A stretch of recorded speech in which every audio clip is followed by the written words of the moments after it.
आई, ज्या काळी मुलींना शिक्षण घेणंही दुर्मिळ होतं, त्या काळात भारताची पहिली महिला डॉक्टर आनंदीबाई जोशी कशा बनल्या?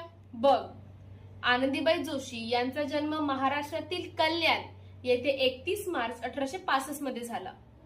9 वर्षांची असताना त्यांचं लग्न झालं आणि वयाच्या 14व्या वर्षी त्यांना मुलगा झाला. पण योग्य वैद्यकीय उपचार न मिळाल्याने बाळाचा मृत्यू झाला. पण या घटनेनंतरच त्यांचं आयुष्य बदललं.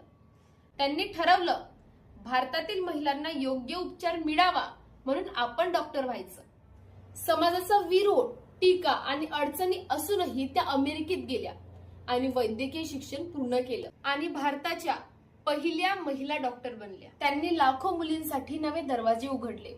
आज भारतातील महिला डॉक्टरचा प्रवास जिथे आहे तिथे पोहोचण्यासाठी आनंदीबाई जोशींचा मोठा वाटा आहे. म्हणजे एका दुःखद प्रसंगातून जन्माला आलं एक मोठं स्वप्न. बरोबर, संकट आपल्याला थांबवण्यासाठी नसतात, ते आपल्याला ध्येय देण्यासाठी असतात.